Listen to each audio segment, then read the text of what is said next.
Morning, Daryl. Good morning. How's it going? Oh, it's going pretty well. How about yourself? Hey, pretty good, pretty good. Question, is there any additional information that came about since you submitted this plan? On Mr. Schaefer, no, I think he did get a job as an orderly. That's about the only thing that's changed. Okay, okay. Um, Colleagues, anyone have any questions for Daryl? I do not. Okay. Hey, Daryl, well, in that case, you can go ahead and bring them on in. Just so you guys know, I can hear you, but you're coming across really faint. I don't know if that's something on your end or our end. I don't know. I got my TV volume cranked up pretty good, but it's coming through pretty faint. Yeah, I can hear you. How do I sound now? Or You said I can hear you, and it's real quiet. The volume's really low. So Check the microphone thing real quick. we can hear you, but it's just not real loud. So okay. kind of sounds like you're talking through a tin can or something. Oh, that's not good. Yeah, I'll go get Mr. Schaefer though. We can hear you. Then you're gonna start calling me C3PO. What? Yes, sir. Eric, ready? Tell him it was pretty faint on their end, but Is come on in, Eric. Is this better, Daryl? About 60, but you want to have a seat right there. They can see you, they can hear you. Ready, state your name and number, and they'll have some questions for you. Can you hear us now? Can you hear us now? About the same, very, very muted and very faint. I think it might be on your end. I tried a different microphone, but it didn't sound like you could hear us. Okay, well, we can hear you, so I guess we'll go ahead and proceed. It's just. You could turn your captions on your side if that helps. Okay, thank you. Yes, sir. Okay. Thank you. We'll go ahead and try to see how we do. Okay. First off, if we can have your full name and state ID. My name is Eric Allen Schaefer, 635 0843. Okay, thank you, Mr. Schaefer. My name is James Moses. In the middle is Meredith Lamberti, and to her right, which is to your left, is Dana Wingert. We are the board of parole that will conduct your interview today. Please know that this is a public forum. Members of the public and media can listen. However, they are unable to participate. It is possible during the course of this interview, personal and confidential information may be discussed, including but not limited to your medical history, your mental health history, your treatment history, and other confidential information. Is that what you are to understand for this interview? Yes, sir. And do you wish to proceed? No, sir. Huh? Yes, sir. Okay. Okay, so what we're going to do, how this will go is that we will likely have questions for you, and we just ask that you answer those questions to the best of your abilities.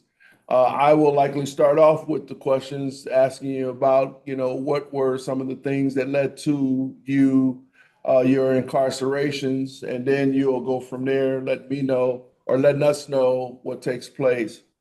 From that, answering the questions, what we will look to do at the end is come back to you, and that's where we'll give you your opportunity to say anything that may have came up during the course of the interviewing process to be able to share with us. Just some things that you might not felt that you were able to share. You'll get that chance towards the end of us conducting our questions. And then from that, we will go into what is called deliberations. Deliberations is where you'll sit back, not engage, but you'll just sit back and listen to us talk about the interview and come out with a result, as you will have a result at the end of today. And then once we come out with that result, then what I will do is come back to you and then try to do my due diligence to explain to you that outcome. And that will likely conclude our interview, if that makes sense. Hello? You can't. Yeah, I said yes, sir. You can't hear me? Okay. Yeah, so we're also, if you're having trouble with us, we're having trouble. You might have to speak up for us, if that's okay. Yes, sir. Okay. So with that being said, we're gonna go ahead and get started with what were the things that led to or what was going on that led to you being incarcerated? Uh,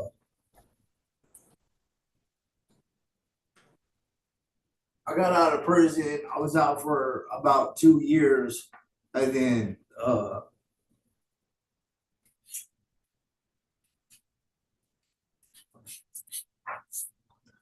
I got introduced to meth. So, well, I don't know. My life was good at the time, and then the meth just spiraled out of control. So I thought I was doing good, and I wasn't. So then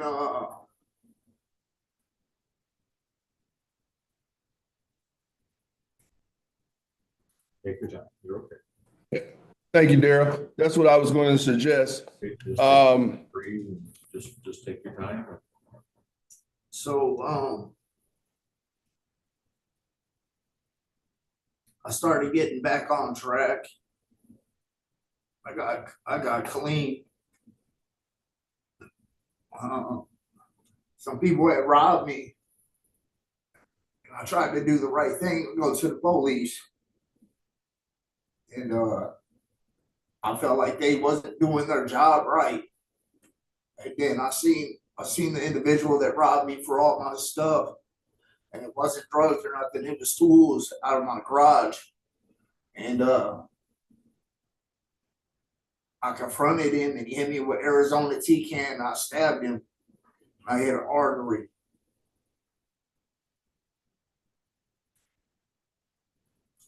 So then it led to my incarceration again.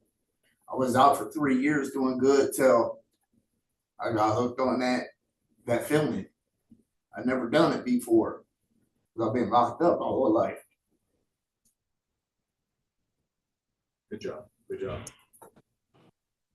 Hey, I know that some emotions is brewing in you, and I appreciate. It seems like you're congested with a lot of things that has been maybe trapped inside, and this is part of that process where we're looking forward to you sharing with us just those events and things that was going on in your space, in your world, from making choices, making decisions that allowed you to kind of spiral out of control, because we can see that your emotions are very live, very apparent, and just looking for you to just share with us what maybe my question back to you from what you've shared.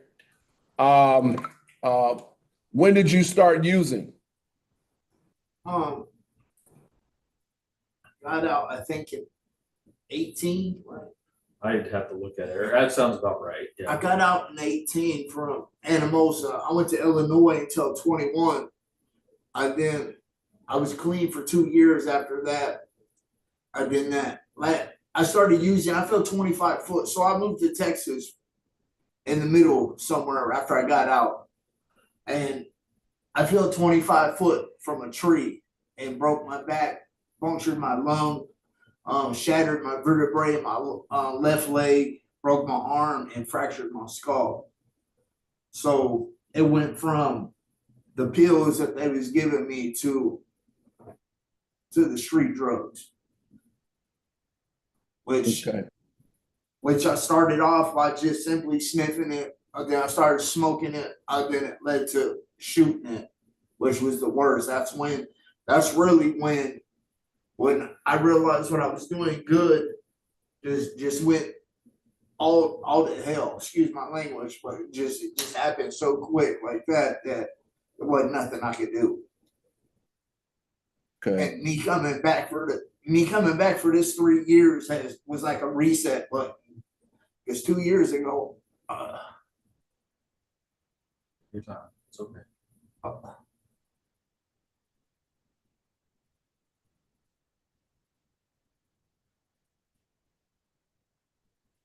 We got all morning. All right.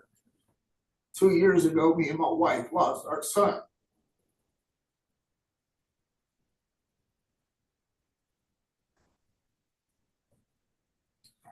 It was a house fire.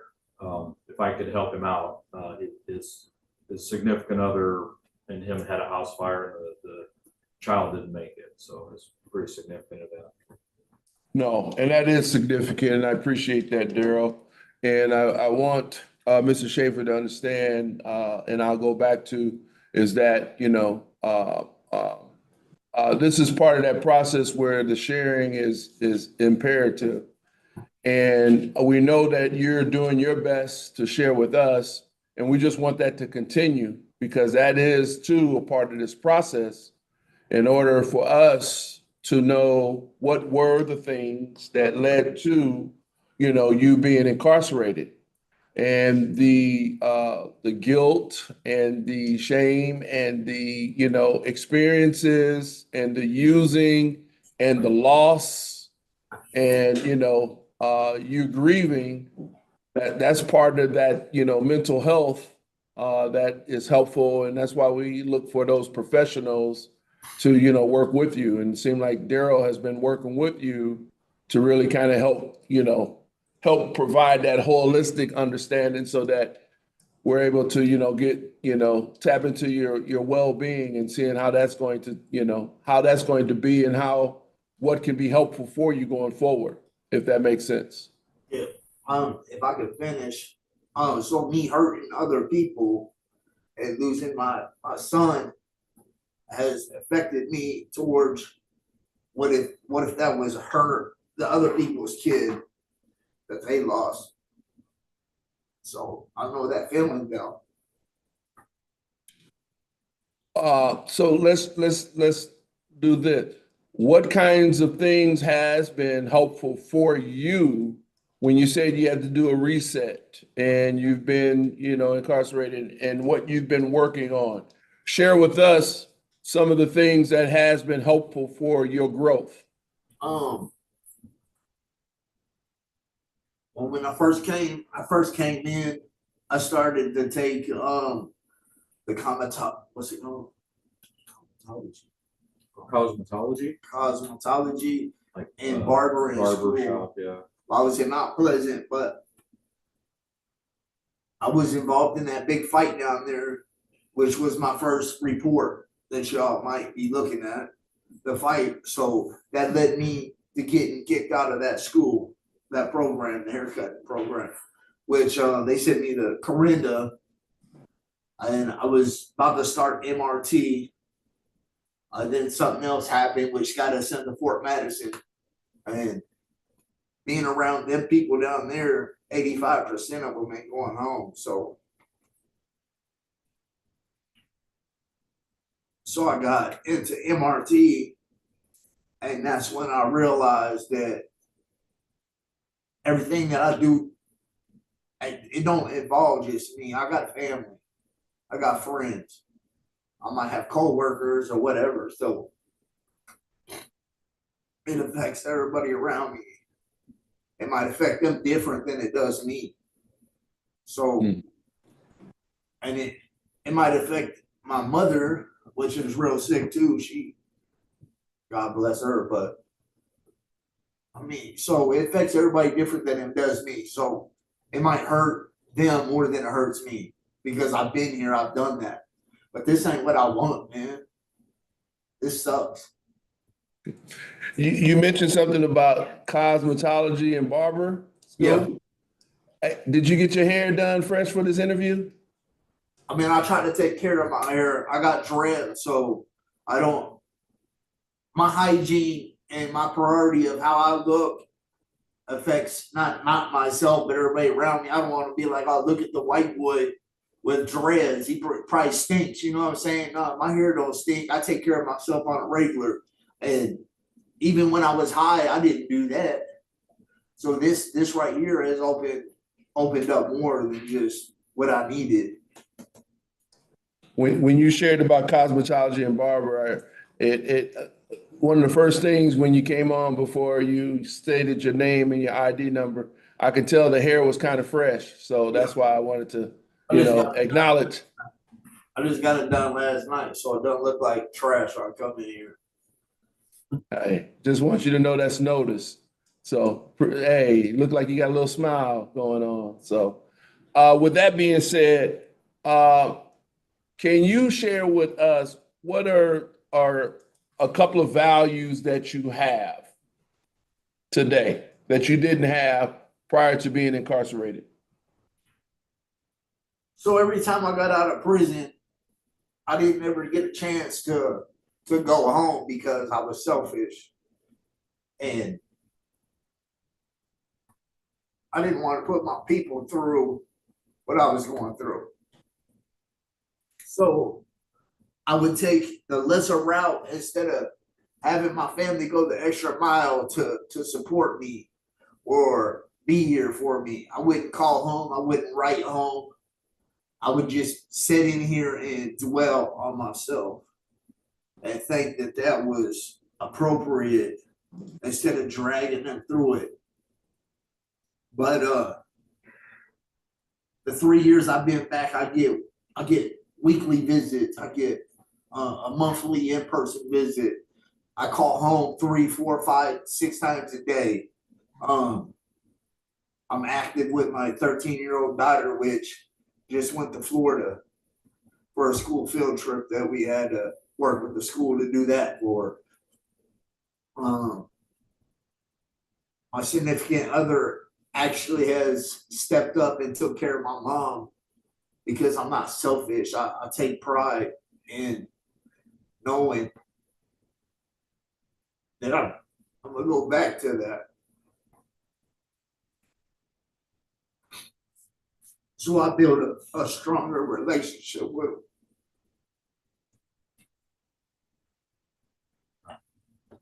I got 2 grandbabies now, a boy and a girl. So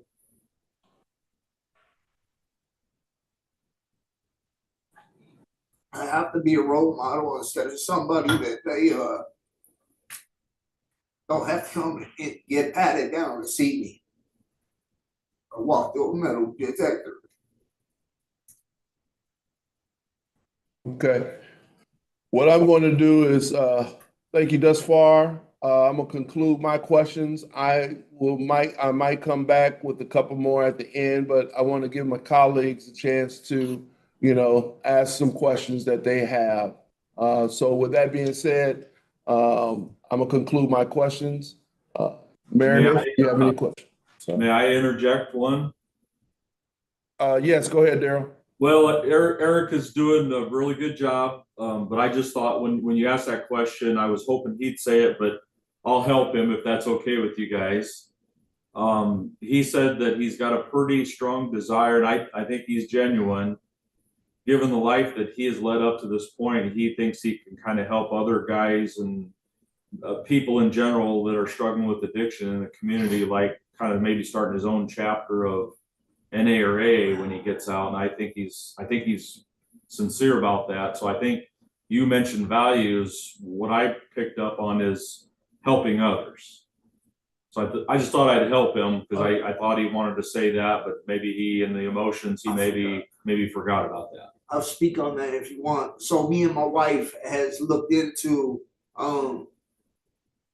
which I thought was commendable. Has looked into churches that have open available spaces to where we can put out flyers and business cards to where people can come. Maybe small groups to start off with, something that me and my wife can provide money for because it's going to be a nonprofit organization to where they can come instead of like, even if they are on drugs. A lot of people out there on drugs use dirty needles, dirty pipes. I mean, I ain't encouraging it, but here, listen, at least if I can work with like the community health center or something, I could provide clean needles to the homeless people or whatever and help out instead of just them being out there, or looking to homeless shelters to help them maybe expand something on that ends. Okay. Thank you for that, information, that insight. Thank you, Daryl, for adding to what you wanted to help with Mr. Schaefer. We the board like to be very observant as well. So some of the things that may not be said is, I would say, is kind of shining through just some of his personal testimony. And we just want that to continue to be that representation. And then hopefully we can do our due diligence to, pay attention to some of the things that we see that is helpful for us. Okay. So with that being said, I'm gonna conclude my questions for now and see if my colleagues have any questions. Meredith? Yeah, I just want to follow up on that, Mr. Schaefer, and ask, what you have been doing to work on your sobriety and maintaining it, while you're in prison, and then what your plans are for out in the community. So while I was in prison, there used to be an individual that was in prison named Robert McPherson or something like that, which they call him Big Rob. He's big old boy, right? So I go to a AANA meeting, and he's about to come to Rockwell at the time. He's about to get a parole. I mean, he ran up to the parole board. So y'all laid him down, so he came to Rockwell, and he asked if anybody would be willing to run the group. Nobody raised their hand, and I was like, "Here, listen, this is my first meeting, but this is something that I want to do." So I was actually the chairman of the meetings for a whole year before I came down here. So I didn't know nothing about it. I went into the group blind. I read the books. There was no money in the accounts whatsoever. And the money my wife would sometimes send me, I would take 20% and put into the account. So that way these people would come and they'd have coffee or hygiene for the people that really didn't have nothing. So I have an image that I proceed, but other people that know me be like, "Oh, really? He ain't really that way. He ain't an asshole. He ain't no jerk. He's got a heart." So, I mean, I'm willing to take that chance if I can help somebody. You know what I'm saying? So then when I took go MRT, ahead. I took MRT, and that's really when I became more open about things instead of holding them in. Like, I could have came in here and just gave y'all a bunch of bullshit, really. But I'm really giving you what other people get a chance to see and know that know me. Like, I walk into my counselor's office unannounced daily. I'd be like, "Hey, what about this? What about this? I'm gonna have my wife call you, or could you call my wife?" My wife's left messages and he's called her back. Like, it's not just a one-sided thing to where it's not me no more. I'm 43 years old at the end of the month. I mean, I know my cousin's got life. They're stuck in prison for the rest of their life. You know what I'm saying? I don't want that. But that image sucks. People look at that image and then they be like, "Oh, well, that image don't want to help nobody." Eric, I think she was kind of asking you, what are you doing Yes, on a daily basis for your sobriety? Like, are you going to meetings Yeah, or that's right. stuff like that? So therefore, going to the meetings, that's what it has taught me and made me open up about things. Right. No, I appreciate that. you're being really open and vulnerable with us. And it's clear that, just like you said, you know, you learned that in MRT and go into treatment and everything, and that is coming across. I think, you know, the biggest question that we have for you is just, you know, with your meth use being so significant at the time, just what your plans are for relapse prevention. And, you know, do you have a prevention plan? Do you have a support system that you can go to? What, you know, can you talk to us about that, So- what that looks like? Yeah, I can. So there was a lady named Rebecca that works at the Southeastern Community College that has locked a couple of people that are involved in my life to being clean. They've been clean 3-4 years now.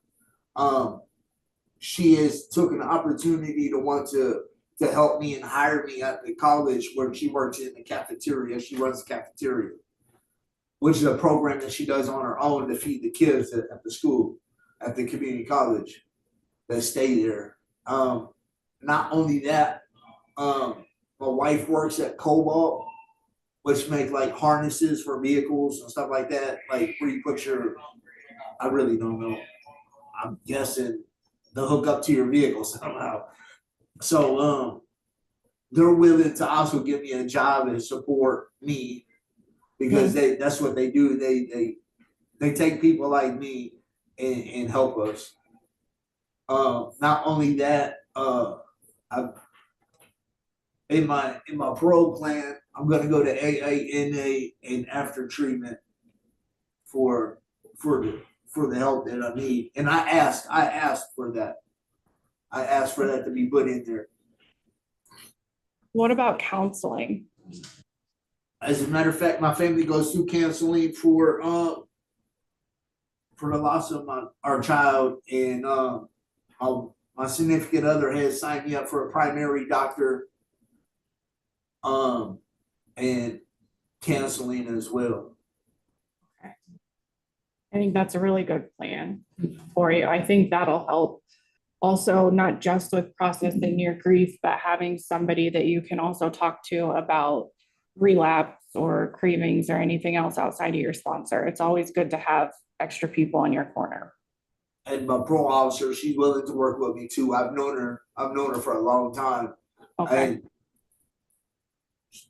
she's real good. She's a good person. She knows what I gotta do. So she's gonna probably be on my tail.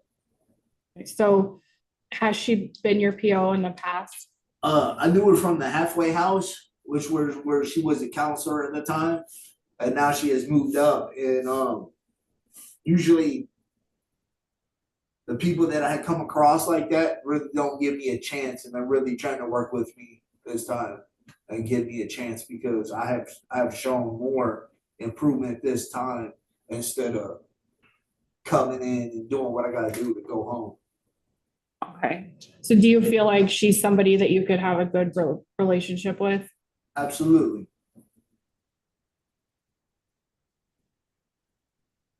All right. Well, thank you. I think those are all the questions that I had. Yes, ma'am. Thanks, Meredith. Okay, Dana, you have any questions? I just have one. Most of it's been covered. I appreciate that. You know, my colleague was talking a lot about your sobriety, which I think is going to be key to your success. My only question is, you know, going back to Burlington, the old associates around there, you know, the folks you were hanging with when you were using, how are you going to manage those relationships? Do you have a plan in place? Because you know they're going to come calling, you know, if and when you're released. First of all, I don't have no friends like that no more. I got rid of them. There's none of that. I got a family before I had friends, and my family don't use drugs like that. They've never provided money for me to go out and do it. I would either steal or whatever to get high, right? And I had no intentions whatsoever to participate or take any actions into using that. That stuff is the devil, man. And it brings out something in a person that you don't even know it's in there. You would never imagine what meth brings out of somebody until you see it or you use it. It's not no good. So therefore, I have no intention. I can't lose my family behind that. I can't. And then this is the first time they supported me and been here and willing for me to go home instead of taking a long route, and I'm thankful for that. And I can't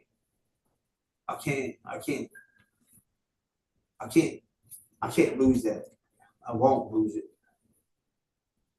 Right. There's no better incentive to succeed than your family. Yeah.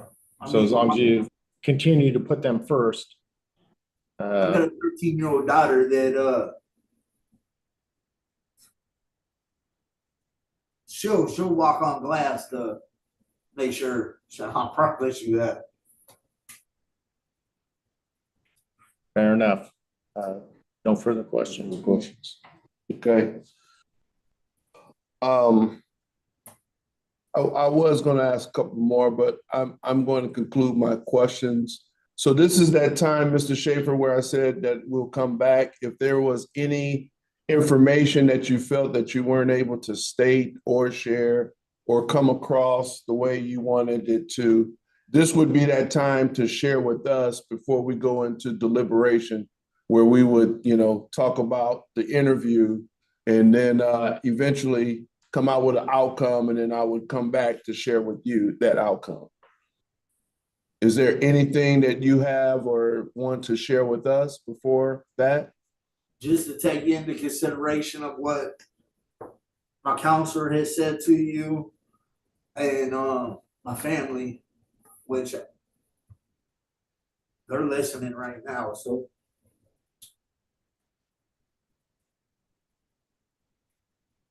should be good.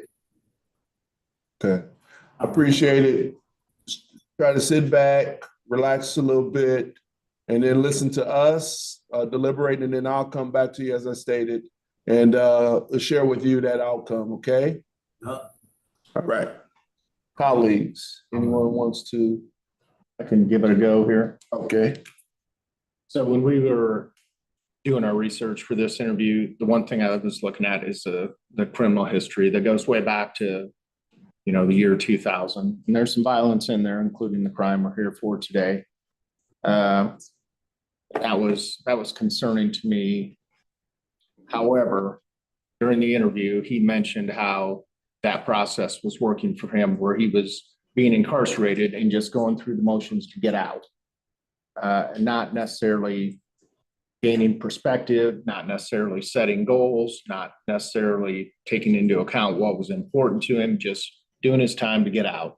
And it became this revolving door, as a C commit now. From this interview, I see a little different perspective now. We talked about the family, that's number one, but then he's also got some goals, including some helping others, things like that. There was something I read during the research about, being a mentor for people that, are headed down the wrong path. And then Daryl mentioned that as well. So I think he's gained a new perspective because of that. I can go along with the DOC's recommendation here, to parole to his significant other in Burlington. By his own admission, I think there's some things that we need to tack onto there. The 48, the substance abuse, first and foremost, that sobriety is going to be key. But then also the mental health side of things. Let's keep that towards the forefront. Because if you can handle that piece, the substance abusing becomes easier. Becomes easier. And then also a 58 for prohibition. I just think that's an environment that he doesn't need to be in. And it sounds to me, if he stays true to his perspective and his goals, he won't want to be in that environment anyway. So that's where I'm at. Thank you, Well, not to throw a wrench in that, but with his TDD being just 5 months away, I think our options are really looking at holding parole to discharge or parole to discharge with a future effective date. But that being said, I think I could still support this with a discharge, which I'd say generally with the C commit with these charges, I would be hesitant to do, or incredibly hesitant to do.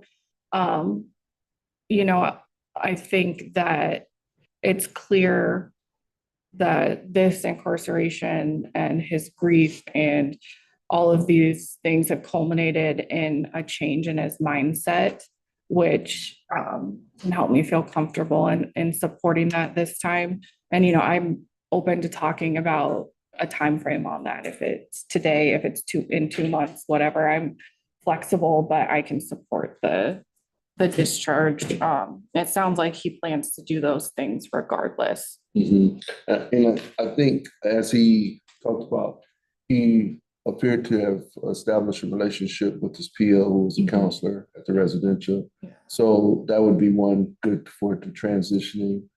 The two, to have that substance abuse eval, because, you know, one of the questions I was going to ask, but I didn't ask was, you know, is this the longest time period that you've been sober and clean since being incarcerated, which is another caveat, how to pick back up and have that substance abuse eval.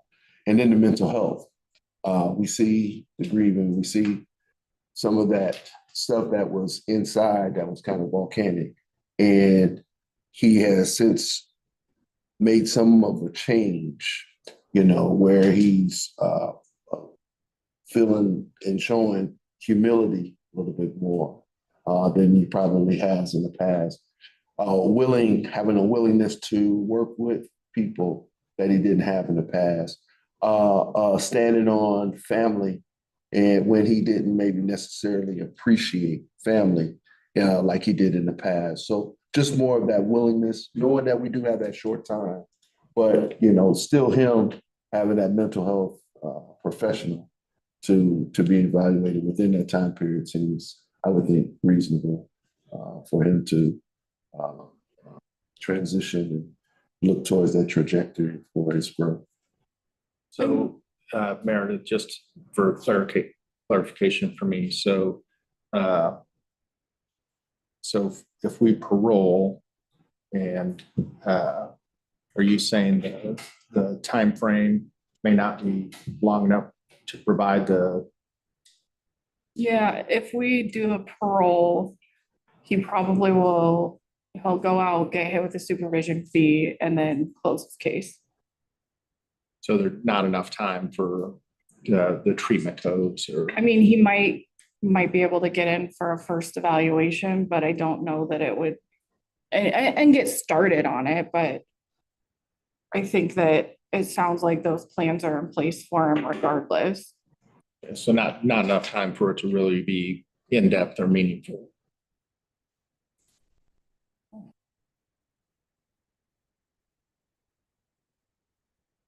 But he has talked about his support system. The question I asked then maybe is, does the 5 months give him the chance to kind of work with that with the PO for that transition? Because he seemed to be open to it, you know. Then we did allude to that he is a C commit. Mm-hmm. So still not trying to release him soon. There's still some expectations for him to, you know, still comply and follow through. Can that be enough?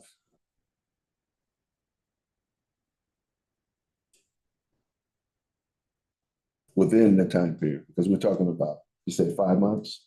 Mm-hmm. Yeah, and we've said 6 months or less because of the county confinement fund and the supervision fees and the feedback from the ALJs in the districts. It's not effective. Yeah, I'm not interested in just tacking on additional fees if it's not going to produce meaningful results. So then I guess the next question is, do we collectively have confidence in what he has in place to take care of that stuff himself? Yeah, I mean, the reality is, even if, say, he were released, he went out on parole, and he didn't do these things, all that would happen would be that he would just stay in county jail until he discharged the end of his parole. It's a tough situation, and it's one where we should have been probably more mindful of the time frame with previous denial codes and interview time lengths and everything. Because yeah, I absolutely would prefer to see supervision time, but I don't know that with 5 months, and then there's also, is it going to be a couple of days before he can have a family member come get him, and all of that. And I don't know that it's time for meaningful supervision. I don't know that it's going to do anything other than just tack on extra fees he's going to have to pay off. I think that it does sound like he intends to follow through on those services. And it sounds like he has family members already who are engaged in counseling. I mean, he chaired AA starting on his first day. I think that shows a lot of self-motivation. Yeah, being influenced by a former inmate of his, yeah. Yeah, I mean, it's a rock and a hard place. It really is with it. Yeah, and that's my red flag. I guess having what he has in place with the PO facilitating that transition with the maybe, as you said, a future effective date. It seemed like the best choice in consideration to this particular case. Okay, so what date would you want to look at?